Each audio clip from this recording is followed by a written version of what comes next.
All right, well, it's 11:30, so we're going to get started here. This talk is called Open Sourcing Mental Illness. I have given this talk a bunch. This is, I think, going to be my 14th or 15th time giving it. It's changed quite a bit over there, so if you've seen it before, and you saw it, like, say, a year ago or something like that, there's a lot of new stuff in it, so I hope you dig it. The alternative title, as Chris Hartjes says, is I'm mental and so can you. So, yes, so anyway, so thanks for coming. I know this is one of those non-technical talks, and sometimes they're not, those aren't the one people kind of want to chew on some very technical data. And this isn't like that, but I hope you get something out of it. I hope you get something that's applicable to what you do in day-to-day life. So, if you don't know who I am, my name's Ed Finkler. I'm a web developer. I've been a web developer for a long time, coming up on 20 years now. I'm a dad and I'm a husband. I'm this developer type person, been that for a long time. I've been a musician some here and there. Kind of big nerdy type person. I'm the kind of person who would wear a Commodore t-shirt. And I also have a mental illness. I actually have a couple. They call that comorbidity, which is a really, really scary word that just means that you have more than one diagnosis. And I want to say here that I'm just a person. I am not trained. I'm not a doctor or not a psychiatrist. I'm not a psychologist. I'm not an expert in the field. So you should, you should not come to me and say, hey, could you diagnose me or something like that? That's not what I should be doing. I am certified in mental health first aid, which is an 8-hour course. I'll talk a little bit about that. But that's the only certification that I have. And really, I'm here to talk about what it's like to have a mental illness from my perspective and how that impacts us as developers and in the workplace. So I'm going to do a little informal survey here. This is one of those things where you're going to have to raise your hands in the air, and it's going to be a requirement. So if you don't want to raise your hands, you should probably leave now. So how many of you need glasses or contacts? Okay, so like almost everybody. There's a couple mutants here who don't, but pretty much everybody does. Now I'm curious, raise your hand if you would be afraid to tell somebody that you have glasses or contacts, or you need them. So nobody here is afraid to talk about that.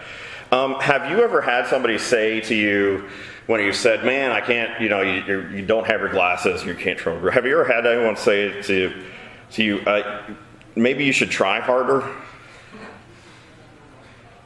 That's not, no one's ever come up, or have you tried squinting? Has anyone suggested that to you? So someone has suggested that they try squinting. I hope that was a joke, or they're just fucking with you. So that's an interesting thing. You could easily call you needing glasses or contacts an eye disability or something of that nature, and it's something that we all need some sort of assistive device or some kind of treatment to deal with. And so that's a very, very common thing. We're all very comfortable with that. That is not a big deal because lots of our society needs that. Now, my dad and my brother both have developed type 2 diabetes. And I'm curious to know if anybody here has either has that or knows somebody in their family who has that. This is a hand-raising situation. So we got a few of them here, right? Is that something that you would be afraid to talk to somebody about? Like if it came up, and they were like, hey, do you know anybody who's got diabetes?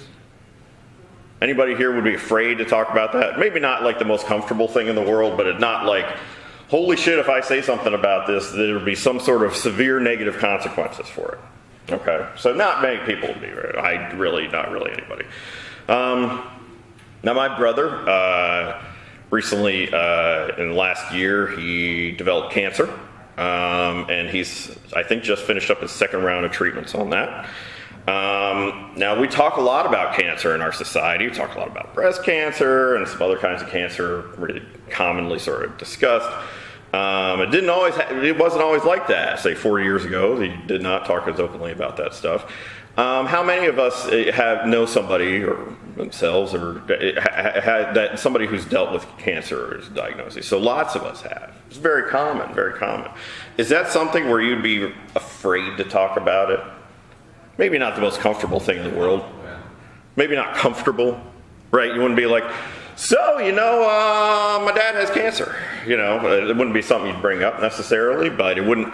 Is it something where you'd be like, well, I'm afraid to say it? Nobody sort of feels that way. Now I'm curious, you don't have to say that you have one. Let's just pretend here, and I just want you to imagine what it's like. I'd like you to raise your hand if you'd feel comfortable talking to your boss or your supervisor about a mental health issue. Depends on the boss. Depends on the boss, yes it does. So let's imagine your current boss. It depends on the issue. It depends on the issue, absolutely. It sure does too. It sure does. But most people didn't want to talk about it, right? So of course there's some caveats in there and things like that. For the vast majority of us aren't comfortable doing that. How about a colleague? Some of that you work with. Imagine somebody who's not a D-bag, somebody who, you get along with okay. Would you feel comfortable talking about that with a colleague you work with? So nobody. Interesting. How about a friend, real close friend or a family member? So most people, half at least, would feel like, I couldn't talk about that. So I think that's interesting. That's something we'll talk about a little bit. So I want to talk a little bit about this, how this affects us and sort of affects us as a society on a whole. And I'm going to throw some figures and facts at you to try to keep up with it. So in the United States, we're not in the United States, so let's just pretend that we're in the United States now. But we're in the U.S. If 1 in 5 adults, that's 20%, will deal with a mental disorder in any given year. That's 20% of the people. So 1 out of 5. So there's probably a damn good chance that there's a lot of people who are at this conference. There's a lot of people who you work with. There's a lot of people who you just interact with socially who are dealing with a mental health disorder right now.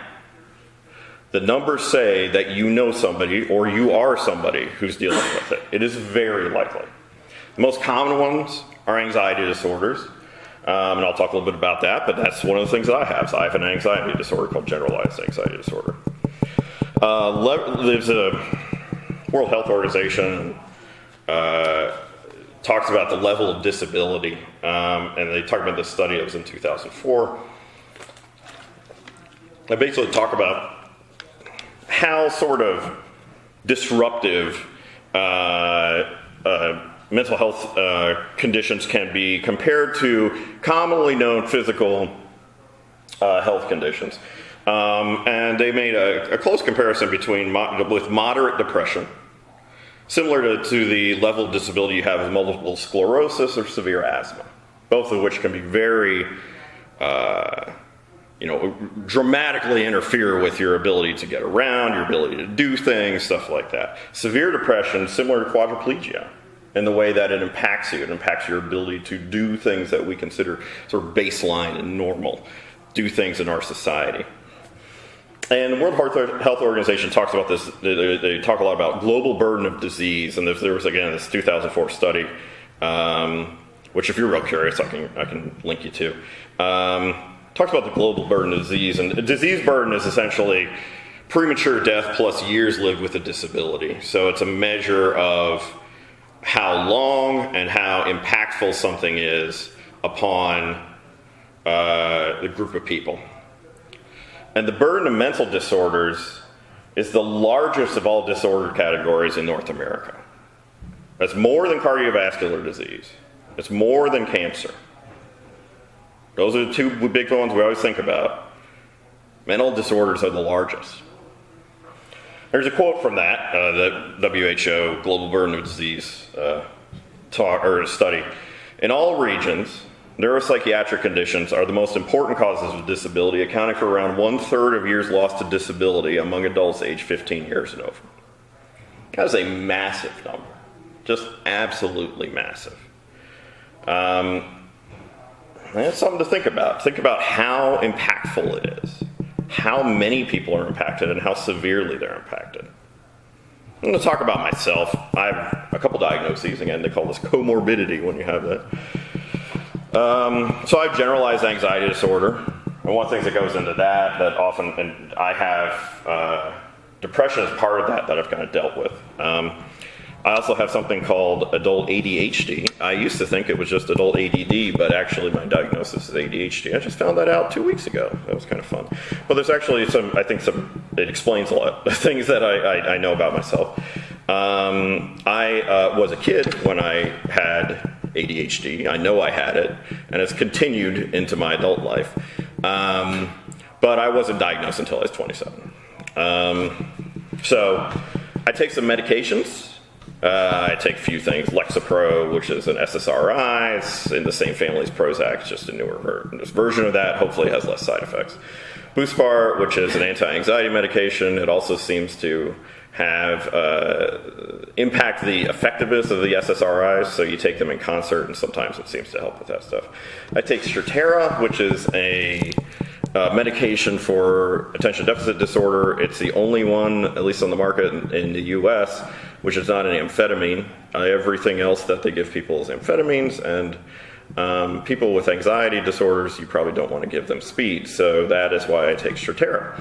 And then Klonopin, which is a tranquilizer. It's kind of like Xanax or things like that. And I've taken Xanax sometimes, but I take Klonopin regularly now. And those are the things I take. I also see a therapist every 2 weeks. And I talk about how and why I do the things that I do, and we kind of try to come up with strategies to address those things and figure out how to live my life more peacefully, happily, figure out how to deal with the stuff that I deal with. So, what it's like, I think one of the things that's tough with this stuff is that people with a mental health disorder don't present as sick.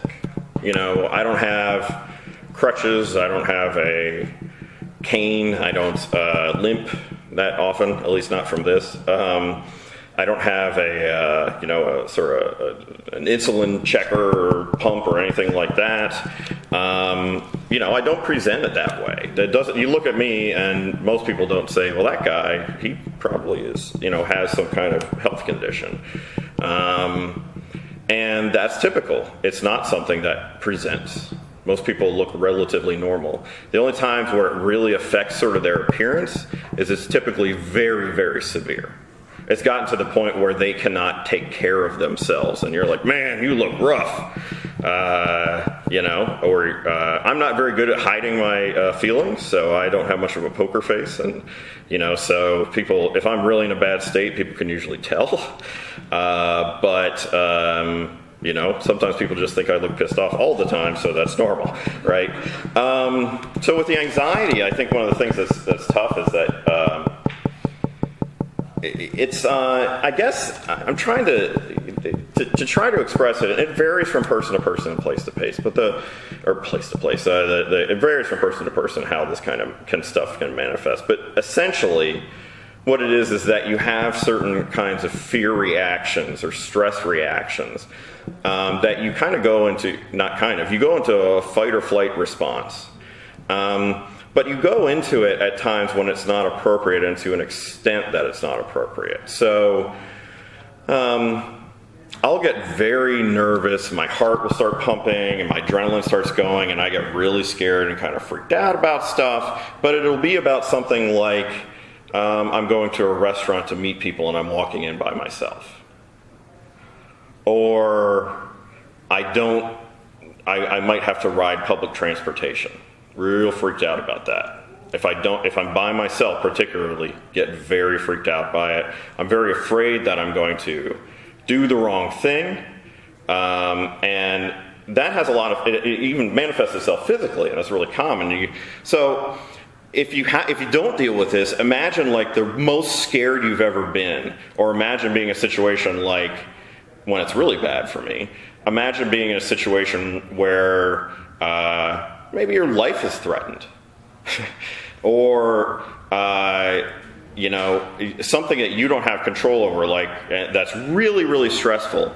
But imagine that happening most or all of the time, and for things that it's not really appropriate. So I get things, sometimes I don't know why I feel a certain way, but my chest will get really tight. Oops. My chest will get really tight. It feels like a knot right below my sternum. I used to have IBS, irritable bowel syndrome, and that was awful because it feeds into itself. You get worried that you're going to have to poop your pants and be away from a bathroom, so you get freaked out, and what happens is that your freaked outness then causes your insides to get more freaked out. And it's a really, really bad feedback loop. And it got to the point where I was afraid to travel more than probably 10 minutes in a car or something like that. So you can imagine flight, airplanes, what? No, Jesus Christ, there's no way I could do that. It's terrifying for me. That stuff, and now what I find sometimes when it gets really bad, I get nauseous. Thankfully the IBS has subsided, but I get nauseous, and my brain races really, really bad. And one of the things I deal with, and this is part of what happens with people, a lot of people with ADHD, is they have really, really strong emotions and they come on really fast. And there's actually, I was reading up on this some, there's actually 3 different sort of parts of ADHD. And if you have ADHD, it does not necessarily mean that you are a physically, what you call hyperactive person, that you necessarily, like you're always moving and doing things around, but a lot of it has to do with impulsiveness and intensity of emotion. So there's different kinds, there's sort of different ways that it manifests.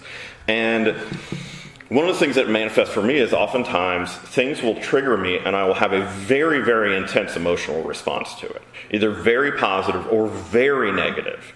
And it puts me in that place where often when it's really negative, where I get very defensive. And I will tend to get angry as a defense response to what I perceive as a threat emotionally, that something is going to put me in a bad place.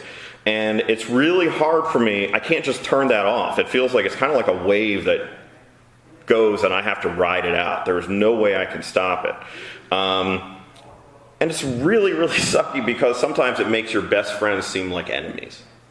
And sometimes it makes everything that you enjoy seem useless and empty. It flips the script on everything. It makes you hate things that you love. It makes you resent things that you care about. And people who care about you. And there's a quote of somebody's talking about ADHD and it says, our emotions are close to the surface. I talk about, I don't have a poker face. I can't suppress it. If I'm in a shitty mood and somebody asks me how you doing, I'm not capable of saying that. Also, I feel like I shouldn't lie to people they asked, I strongly feel like I shouldn't lie about that all. And the best I will do is I'll be like, oh, I'm doing okay. No. That is probably the most positive I could say. At worst, I'd be like, not so good. Or and you can see it on my face. Everybody's like that. They can see, my wife talks about how she can say something and it will, she feels like she just said the wrong thing and she can see a change sweep over me. Just like that. And I don't like being like that.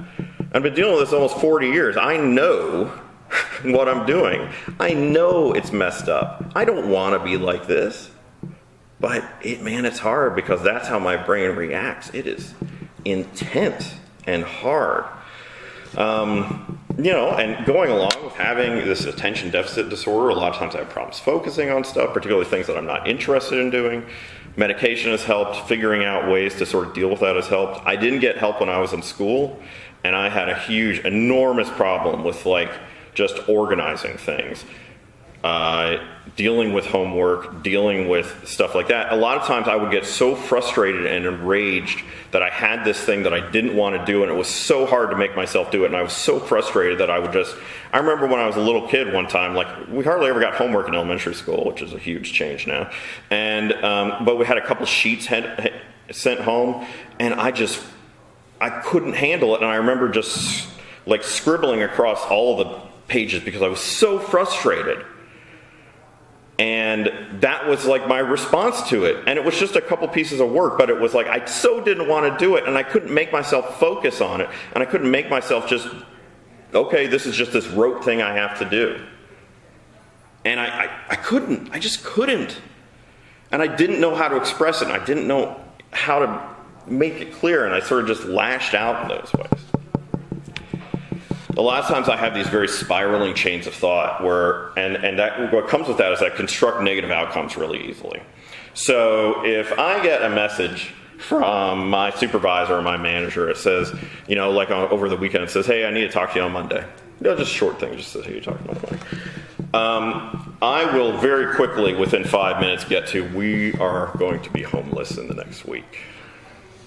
We're going to lose our house, because I'm going to lose my job. I'm not going to be able to find another job. I'm not going to be able to pay the rent, or not the rent, the mortgage, and we're going to lose our house. That's what I think is going to happen. And then what happens is that my brain goes with that, and it says, that's not a possibility. That is what's going to happen, and therefore now all of my decision making, all of the way that my brain is working is based in that scenario now, right? And I can't get rid of that scenario. I can't. It's like it's just stuck in my fucking head, and it just drives you nuts. And it's ridiculous because most of the time it's like, oh hey, yeah, I just want to catch up with you about this thing. And I'm like, oh my god. Right? And I've been fucking worried this whole time and freaked out.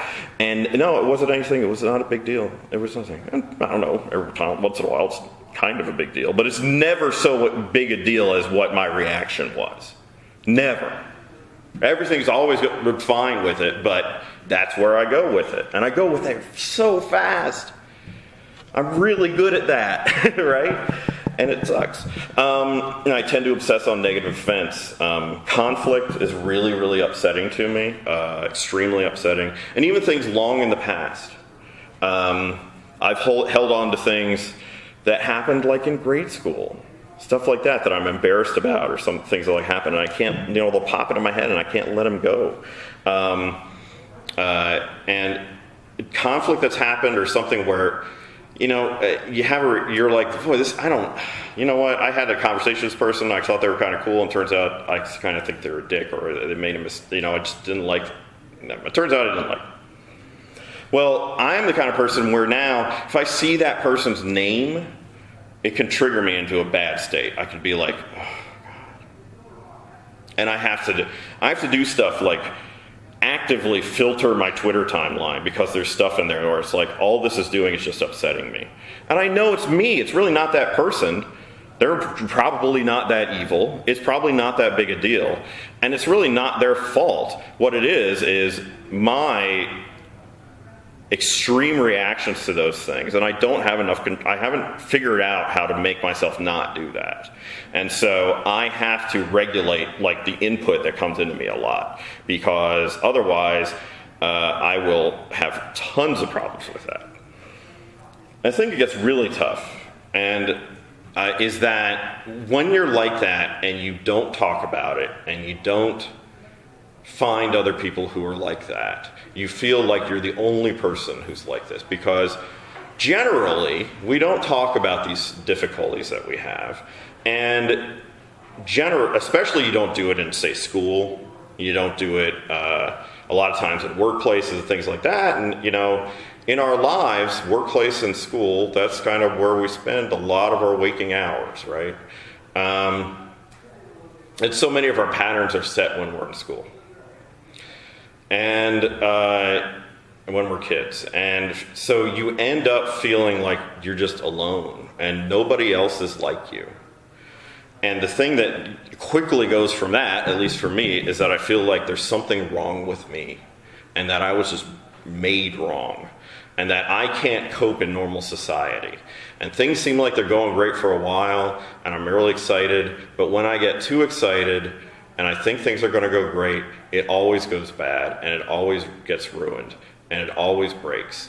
And it's so, and nobody really understands. Why am I the only person who's like this? I don't understand, and I don't know how to express it. I don't know how to make people understand it.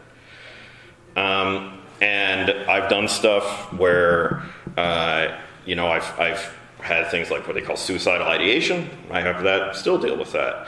And I've done things like self-mutilation. And for me, it's different for other people. And I'm not going to say that it's, that's why anybody else does it, where they do cutting or things like that. But it was an attempt for me to get people to understand how I felt, because I didn't know how to express it otherwise. I had this stuff inside me, and it was like these emotions were screaming at me, and it was just raging in me, and I didn't understand how to make people feel what I felt, because it seemed like nobody else was like this. And that's why I did it. For me, actual suicidal stuff is really, really rare. It only happened really in these very intense emotional situations, and I talked about how intense that can be. But for me, particularly really hard stress, I started a new job recently, and it's been really stressful. Not really because of the job, but because of the stuff that I put on myself about that, about feeling like they're going to see that I'm a fraud, I'm going to screw up, and this is this complex project, and I don't really understand it, and they're going to be mad at me because I'm not able to get stuff fast enough and things like that. And you give that, and then you start piling on other stuff that just happens day to day, relationships, and the people in your life, and having a newly almost a teenager son, and him dealing with stuff, and your family, and all these other things, and I'm part of the school board and things like that. And sometimes it just gets really, really bad, and I slip back into that thing anyway, and I start having these ideation stuff, and it's really, really bad, and it really sucks, and it's really hard, and you don't know what to do, and I feel like that fucking cat. Like, what do you do with that? Ugh. It's demoralizing. It feels like you're never going to crawl out of it. But the thing is it's not, it's the fact that I feel like I'm the only person. And it's just not true. It's just not true. We don't talk about this stuff. We don't talk about this stuff. And the more we don't talk about it, the worse it gets for everybody. There's, if you look up into the history of the HIV in the U.S., you'll learn about ACT UP New York. And ACT UP New York, one of the things that they had a slogan, and you see this on signs and protests and stuff that they did in the 1980s, because the reactions of the medical field and the general governmental reactions to the AIDS crisis, a lot of people felt like it was pretty slow, because a lot of people felt like it wasn't a problem for normal people. And so they had a phrase, silence equals death. They put this on, that was a slogan, they put it on signs. Because people were dying and they weren't getting treated, they weren't getting taken care of, because people felt like either they did something wrong, or it wasn't really infecting, normal people or shit like that. And because we didn't talk about it, because we didn't take it seriously, a lot of people died who probably didn't need to die. Or they died alone, or they died suffering without any comfort. A lot of people died like that. Now, I'm not trying to tell you that this is exactly the same, and that people are dying left and right for it.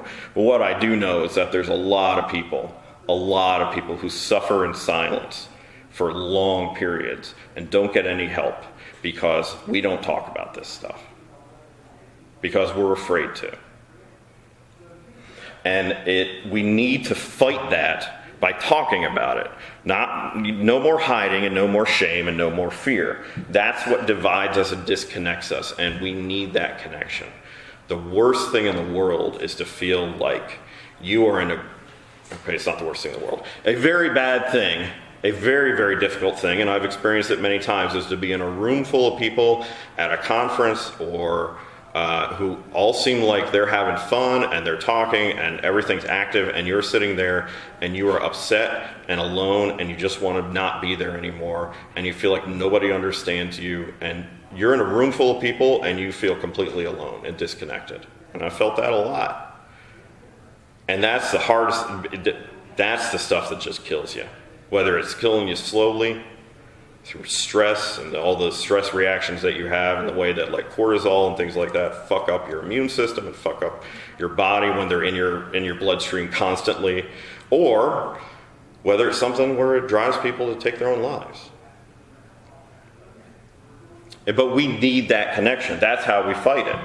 We fight it by saying, no, this is something that we all deal with. So as a developer, it's kind of interesting. It's kind of interesting that there's certain positives that I have about having this kind of frame of mind. There are positives about being like this, and about the certain things that I have. I'm good at quickly pattern matching, and some people call it intuition or whatever. But, human beings are kind of pattern matching machines, and I'm really pretty good at that, I've just found. And it seems like I intuitively can kind of connect stuff faster than sometimes other people can. So I'm really good at taking a pattern that I've seen before and applying it to something new. Or saying, oh, we've done this before, and let's take that, and we figured that out. And I'm also really good, I talked about how I construct these negative outcomes really quickly. Well, I am really good at anticipating potential outcomes really fast, and particularly stuff that has to do with security or other kinds of issues, like, okay, if we do this, how does that impact our work here, here, and here? Because I can make those connections faster. I think it's just part of the way my brain works. And part of the way my brain works is somebody who has this condition they call ADHD. That is actually quite useful in some cases.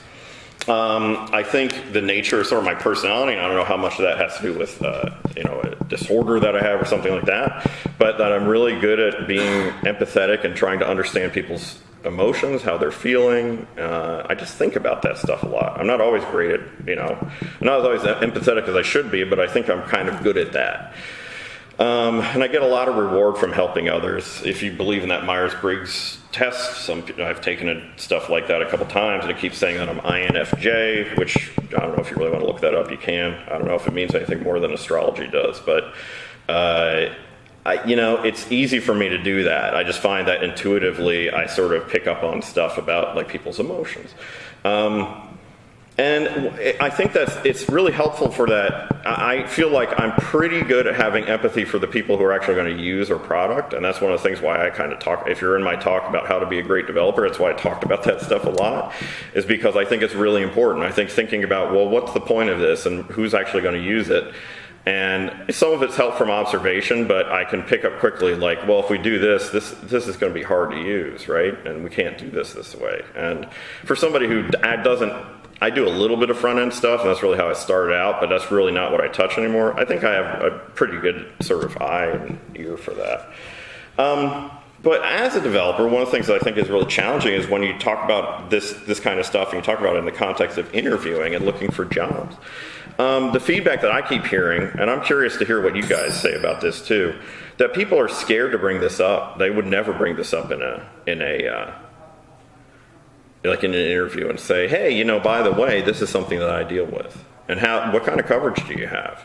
If I have to take half a day off, and it's because I'm having a mental health thing as opposed to a physical health thing, is that cool? You don't have any problem with that? Most people wouldn't say that because they'd be afraid they're going to not get that job. You might ask, so do you bring it? And so I've had a lot of people ask me, how do you bring this up? How do you bring it up indirectly? Because how do I assess that I'm going to be going into a workplace that's going to be safe for me? That's really what they're asking, is where I'm not going to have negative consequences because of the person that I am. And do you bring it up indirectly? You might ask questions like, well, how often do you work late? Do you have really crazy hours where you guys are working 70 hours a week? And when was the last time you worked from home? You might ask stuff like that, right? But it's tough. It's really tough. Most people don't want to bring that stuff up directly because they're scared to. And one of the things I found is, I'm curious, how many of you are a supervisor or a team lead or something like that? This is a hand-raising situation.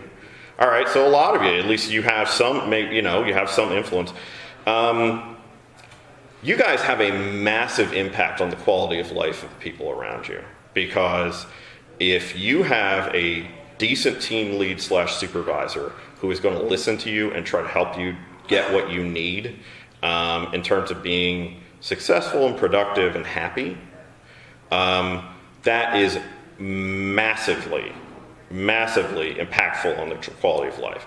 And if you don't do that, it is very negatively impactful. So you have a lot of responsibility that goes along with that.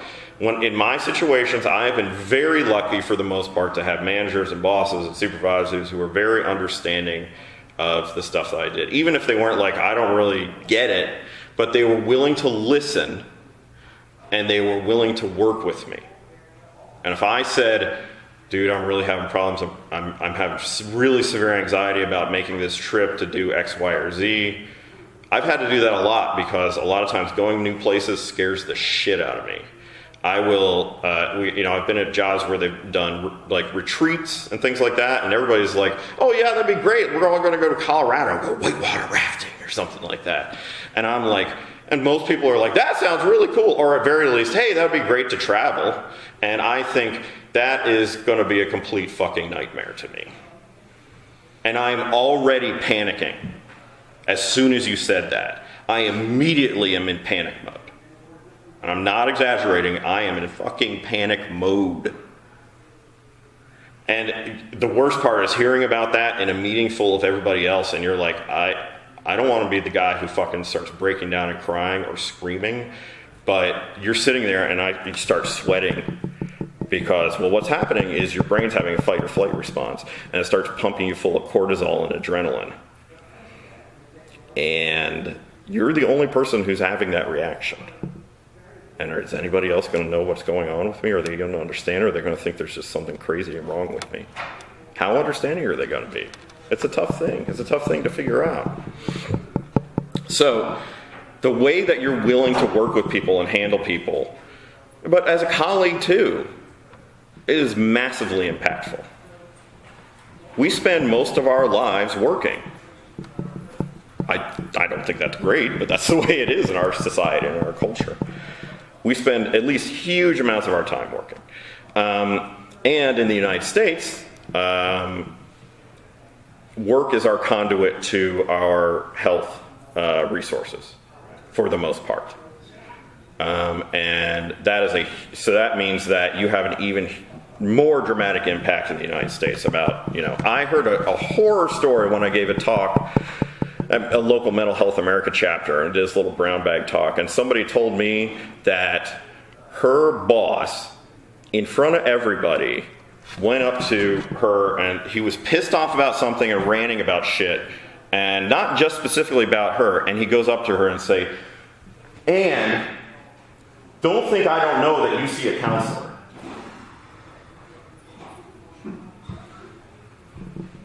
People do shit like that. That is obscene. That is disgusting. What kind of workplace is that? Why would anyone feel safe there? It is horrifying. But people do that, and they think it's...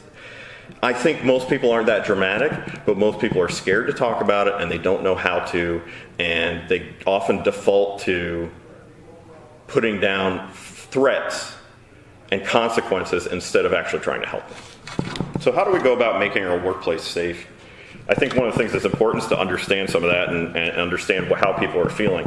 Now, this is a survey that we did. We got about 1,200 responses. Now, I stripped this stuff out, so I only have people in the U.S. because it's different in other countries, and again, the healthcare systems are different.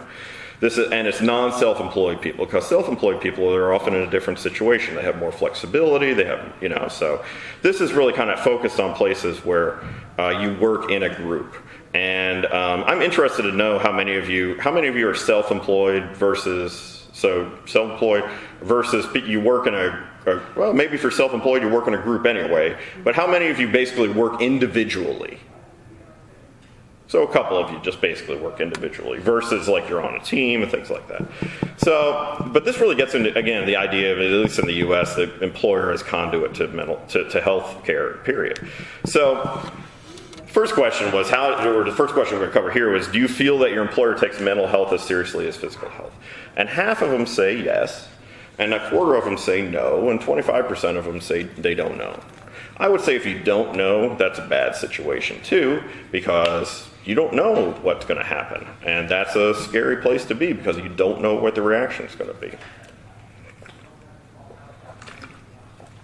So here, do you think that discussing a health issue with your employer would have negative consequences? For physical, no, over 3/4, maybe 20%. For mental health, it's a little bit over 1/3 for no. Maybe and yes are about 2/3. That's the perceptions that people have. They're afraid to talk about this. Here's a big thing, talk about it in an interview. That's a massive difference. The no is overwhelming with mental health issues. Only 2% of people say they bring it up. Quite a few more, 6 times, feel that they bring it up, or maybe bring it up. Over half say maybe, and less than a quarter with, over half say maybe with a physical, or maybe or yes, physical. Mental health, 16%. That's a massive difference. And that goes right to the stigma. Does your employer provide mental health benefits? Over half say yes. 12% say no. I'm not even sure if that's legal anymore, but maybe they don't provide any benefits. 33% don't know. They don't know. How many times do you think it's come up? How many times do you think it's been discussed? And keep in mind, if you don't know, that means they're not talking about it. That means they're not talking about the number one cause of disease burden in North America. Number one. Do you know the options for mental health care your employer provides? 40% say yes, over half no or not sure. I would say if you're not sure, probably no. You don't really know. Again, who's talking about it? Has your employer discussed, employee wellness programs are common in larger organizations. They often talk about things like, hey, go out and get some exercise and eat vegetables and stuff like that. Have you ever discussed mental health as part of your employee wellness program? No, 60%. Yes, a quarter. Okay, that's not bad. Does your employer provide resources to learn more about mental health issues and how to seek help? Only a quarter say yes. Again, the largest cause of disease burden in North America. It's impacting us the largest. Impacting us the most. And for the most part, people who are in workplaces do not know. It's not discussed. People don't know how to handle it. Is your anonymity protected if you choose to take advantage of mental health or substance abuse treatment resources? 30% say yes. The vast majority don't know. And usually when people don't know if it's going to be safe, why would they participate? Don't know no says actively no. Don't know says I don't know if I can trust these people.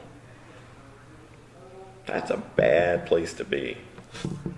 How easy is it for you to take medical leave for a mental health condition? Very easy or somewhat easy. That's what, 31%. Somewhat difficult, very difficult. They at least have an idea. That's 14%. That's not really what it should be. Vast majority of people, not vast, over half have no idea what to do. I know a lot of people anecdotally come up to me and say, yeah, I don't ever tell people that I'm going to see a therapist. I say I have a doctor's appointment, or I'm going to the dentist. Or they just lie. They say I'm sick. I got the flu, I got a cough, something like that. They have to lie. They feel like they have to lie. How fucked up is that? And if you really got to lay it down and convince your bean counters, sick workers don't work, and these people are sick. That's 20% of the entire population. So there are people in your workplace right now who are dealing with this. Right now. They don't work well, or they're significantly less productive. That's what it means. So, why wouldn't you want to help them? It's going to help your bottom line. You're going to do a better job. In a given year, only 41% of people in the U.S. with a mental health disorder receive professional help. So that's 3/5 don't get any help whatsoever. And what do those numbers tell us that we looked at before? People don't know, they don't, or they're scared to. They're afraid to seek it out. They're afraid because of the stigma that's involved with it. They're afraid because nobody has told them it's okay. Because if they don't hear otherwise, they assume there's something wrong with it, and they assume they're going to be punished for it. So unless you come out and make it okay, and make it a safe place, they're going to say it's not safe. Because that's what everything else has told them. Half the people who seek help for depression, specifically, they wait 8 years or more. That's 8 years that they're suffering and dealing with this and didn't get any help. And there is help available. And in our industry, most of us aren't scraping by, trying to find a place that will provide us with, mental health resources for free. Most of us can at least there's enough money in this place that people can go out and seek it. I don't see, you're not trying to carve out like other people I know and other, who are trying to do work and they're just happy to get a $15 an hour job and really hoping they get it. Most of us either make enough money or we get benefits in addition or whatever, or we happen to live in a country that is smart enough to have, care for their people who live in their country, and provide that out of the box. Most people aren't getting help. We're just not doing it. We're not doing it because we're not talking about it. Not doing it because we don't know what to do, because we don't talk about the resources that are available. We don't talk about that it's okay to talk about, that people deal with this, that 20% of us deal with it all the time, more than anything else, more than cancer, more than cardiovascular disease. We talk about that shit all the time. There's PSAs all the time. All these, I love the NFL. Motherfuckers are wearing pink all the time in October. And the longer people delay, the harder and more difficult the recovery is. That's what it comes down to. The longer you wait, the worse it gets, and the harder it is to turn it around. And peers help. Peers make a massive difference. People with mental health problems are more likely to seek help if someone close to them suggests it.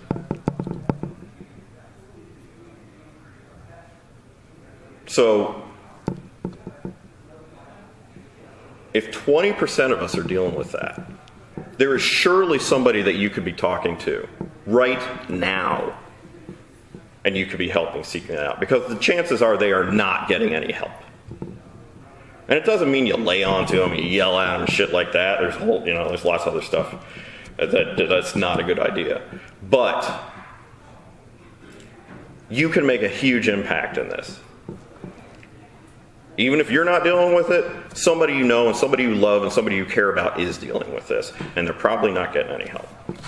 So there's a program that's in 20-something countries called Mental Health First Aid. MentalHealthFirstAid.org is the U.S. one. Sorry, I should have gotten the Canadian one, but if you look up Mental Health First Aid in Canada, you can surely find the Canadian version of it. It will not be hard to do. I believe that this is the single biggest thing that you can do to be able to make an impact in the people's lives around you, or in your own life too. People in your family, people in your social group, people in your workplace.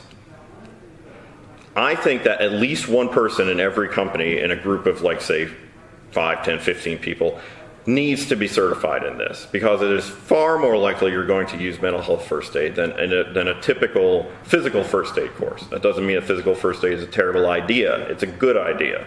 But you're far more likely to use this. It is very cheap. Cost me $50. There's some places, like in New York City, I think you can do it for free. And what it does is it prepares you to identify if someone is going through a mental health crisis, the kinds of things to look for, and what to do if they are, and if they're not, what you do and how to help them. It doesn't teach you, because you should not be trying to do it. It doesn't teach you to diagnose people. It doesn't teach you to say, oh, well, this is what you have and this is how you fix it, because that's not your job and you're not qualified to do that. However, what it does do is it allows you to be someone who can be supportive, can point people in the right direction, and it gives you the tools that you need to be that person who can make that environment safe for the people around you to talk about this. And I've taken this, and particularly if you're in a supervisory role, I absolutely believe you need to do this. I feel that strongly about it. You will have a massive impact on the people around you. You already do. This will allow you to have a more positive impact. So the thing is, I need your help with this stuff. I need you to talk about this in your workplace, in your social groups.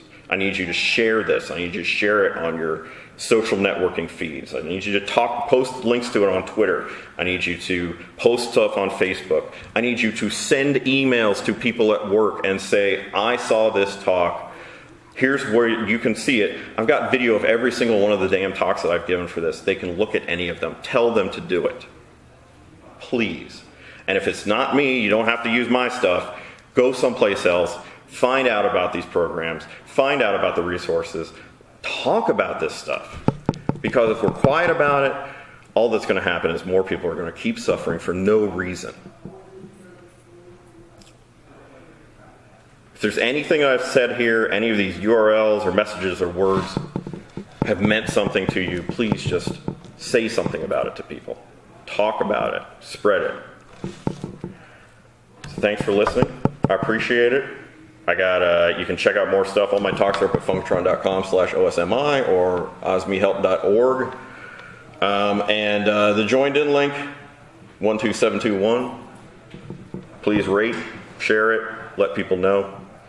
I will get video up as soon as I can with this. I'll post my slides soon, but recent times I've given this talk is going to be this similar. So I gave one at Madison PHP. If you send that to people, it's going to be a similar talk. And that's it.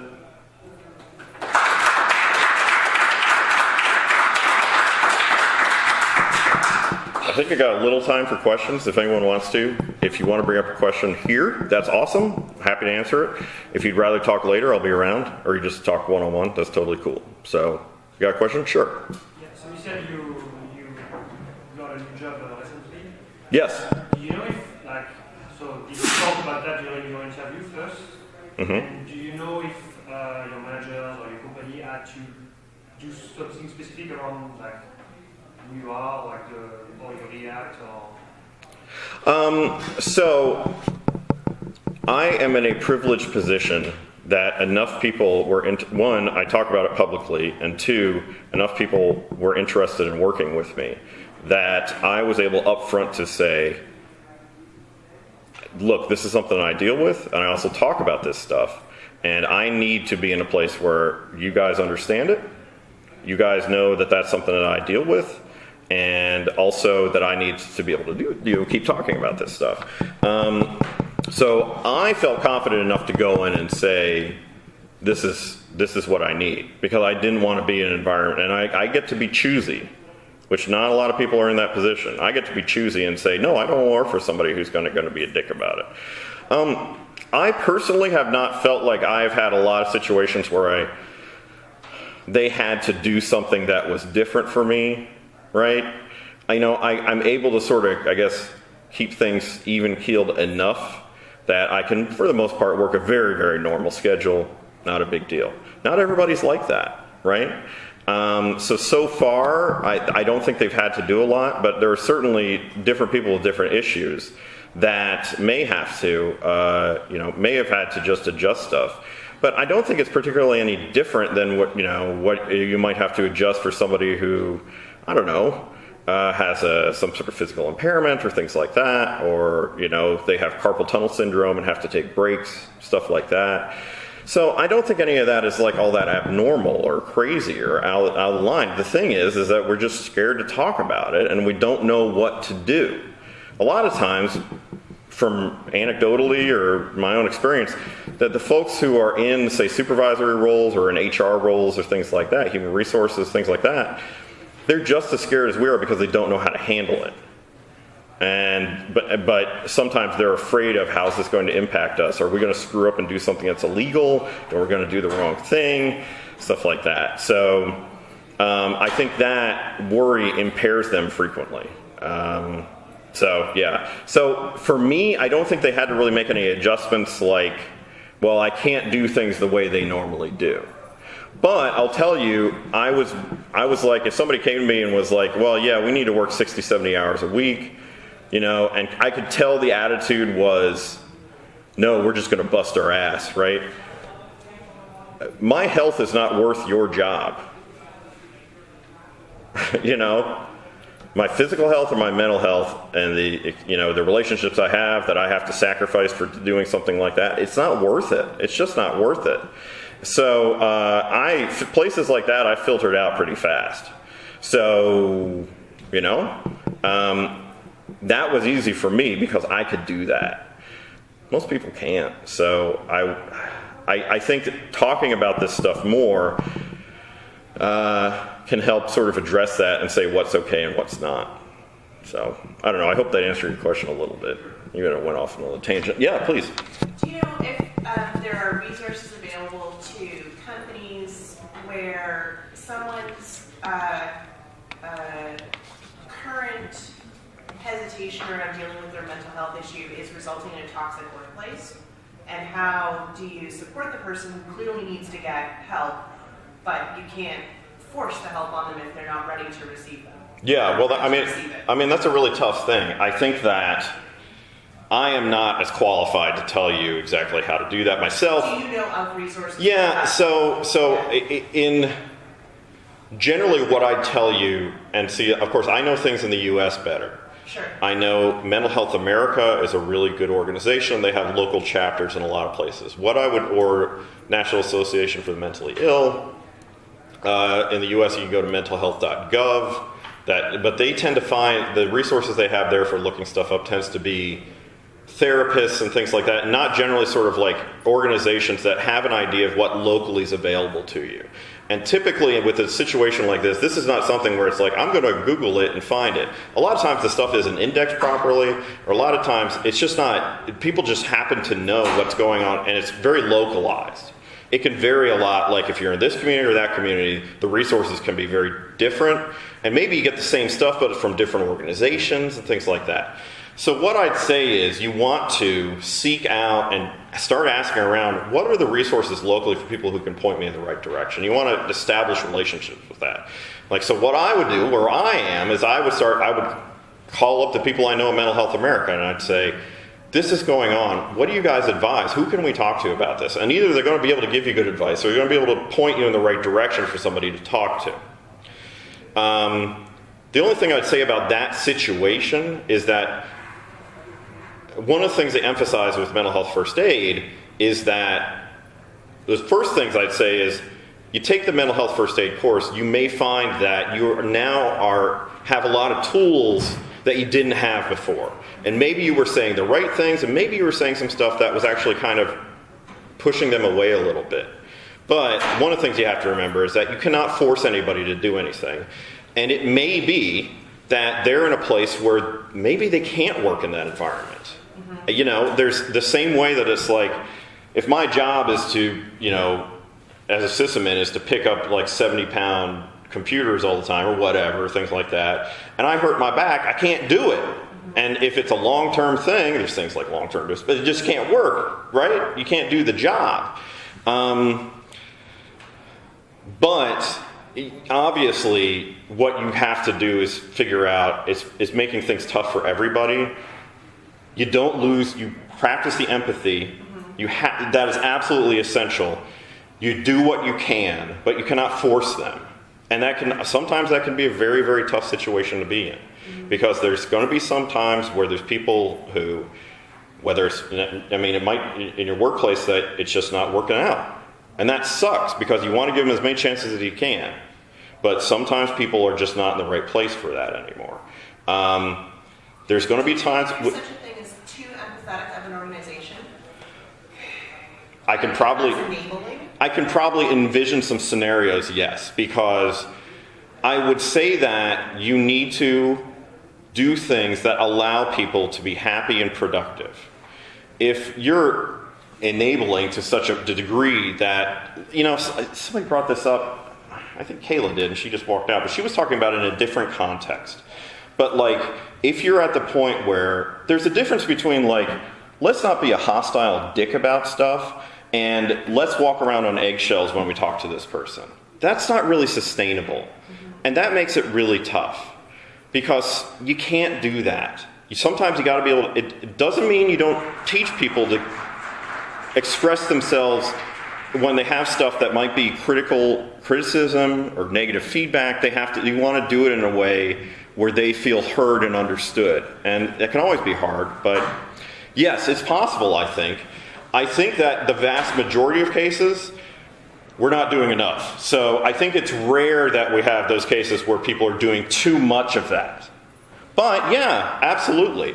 You have to know that, like in the workplace, there's only so much you can do, and you cannot force people to go get help. You can encourage them, and you can point them in the right direction. You can offer to aid them in getting that help, but you cannot force them. That is the nature of life, So yeah. So some of that is covered in the mental health first aid. Yeah. Mm-hmm. Yeah, absolutely. Absolutely. So a great program. I really, really strongly encourage everybody to seek that out and take that course. It's massively helpful. And I think it would make an active, positive change in culture in your group and your company almost immediately. So, yeah. I think we're about out of time. You can come up and talk to me after. And Chris is looking at me and he wants to hit the button. So that's it. So yeah, come up and talk to me afterwards. Totally cool. And then we got lunch. So thanks.